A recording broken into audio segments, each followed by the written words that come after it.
இப்போ தான் நம்ம சேனலுக்கு நீங்கள் முதல் முறையாக வரீங்கன்னா தயவுசெய்து கீழே இருக்கிற ரெட் கலர் சப்ஸ்கிரைப் பட்டன் அழுத்தி சப்ஸ்கிரைப் பண்ணிக்கோங்க. கூடவே அந்த பெல் பட்டன் அழுத்தி ஆள்னு கொடுத்துக்கோங்க. அப்போ தான் நம்ம போடுற வீடியோ உங்களுக்கு தினமும் கிடைக்கும். சரி வாங்க இப்போ நம்ம வீடியோக்குள்ளே போகலாம். தென்காசி மாவட்டம் சங்கரன் கோவில் அருகே சின்ன கோவிலாங்குளத்தை சேர்ந்த முத்துப்பாண்டியன் என்பவர் மாற்றுத்திறனாளி ஆவார். இவருக்கும் முத்துமாரி என்கின்ற பெண்ணுக்கும் 10 வருடங்களுக்கு முன்பு திருமணம் நடந்திருக்கிறது. இந்த நிலைமையில் கணவனை பிரிந்து திருச்சியை சேர்ந்த இளைஞர் ஒருவருடன் முத்துமாரி 4 வருடங்களுக்கு முன்பு சென்று விட்டாராம். கடந்த 4 மாதங்களுக்கு முன்புதான் அவர் திரும்பி வந்திருக்கிறார். இப்படிப்பட்ட சூழலில் ஒரு பயங்கர சம்பவம் நடந்திருக்கிறது.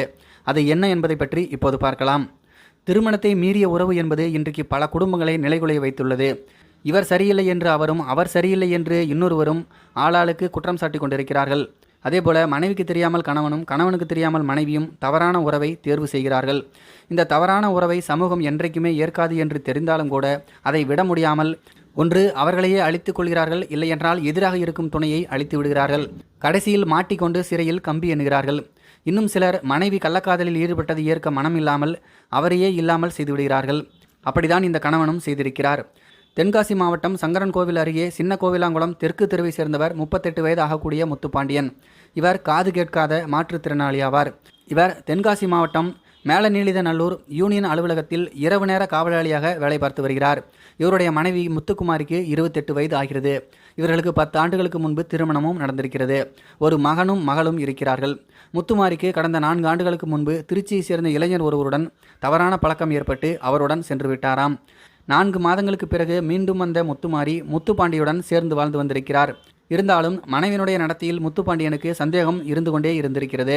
இதனால் கணவனுக்கும் மனைவிக்கும் இடையே அடிக்கடி தகராறும் ஏற்பட்டிருக்கிறது. இப்படிதான் கடந்த சில நாட்களுக்கு முன்பு குடும்பத்தில் தகராறு ஏற்பட்டதாகவும் அதில் முத்துக்குமாரி உயிரை விட்டதாகவும் முத்துப்பாண்டியன் சின்ன கோவிலாங்குளம் போலீஸ் நிலையத்துக்கு தகவல் கொடுத்தார். சின்ன கோவிலாங்குளம் போலீசார் சம்பவ இடத்துக்கு விரைந்து சென்று முத்துக்குமாரின் உடலை கைப்பற்றினார்கள். பிரேத பரிசோதனைக்காக பாளையங்கோட்டை அரசு மருத்துவமனைக்கு அவருடைய உடல் அனுப்பி வைக்கப்பட்டது. பிரேத பரிசோதனை அறிக்கையில் போலீசாருக்கு முரண்பாடான தகவல் கிடைத்தது. அதாவது முத்துக்குமாரி மூச்சுத்திணறல் ஏற்பட்டு இறந்தது தெரியவந்தது. இதனையடுத்து முத்துப்பாண்டியிடம் போலீசார் கிடுக்குப்பிடி விசாரணை நடத்தினர். அதில் சம்பவத்தன்று மனைவியின் நடத்தையில் சந்தேகப்பட்ட முத்துப்பாண்டியன் ஆத்திரத்தில் முத்துக்குமாரின் கழுத்தை நெரித்தும் அவருடைய மூக்கு மற்றும் வாயை பொத்தியும் கொலை செய்ததாக சொல்லியிருக்கிறார். பின்னர் உடலை தூக்கில் தொங்கவிட்டு தன்னுடைய மனைவி தற்கொலை செய்து கொண்டதாக நாடகமாடி அனைவரையும் நம்ப வைத்துள்ளார். இது விசாரணையில் தெரிய வந்திருக்கிறது. இதனையடுத்து வழக்கு பதிவு செய்த போலீசார் விசாரணைக்கு பிறகு முத்துப்பாண்டியனை கைது செய்தனர். இதை பற்றி உங்களுடைய கருத்துக்கள் என்ன அப்படிங்கிறது கீழே இருக்கிற கம்பாசில் தெரியப்படுத்துங்க. மேலும் இது போன்ற வீடியோக்களை பார்க்க நம்முடைய சேனலை சப்ஸ்கிரைப் பண்ணிக்கோங்க. நன்றி, வணக்கம்.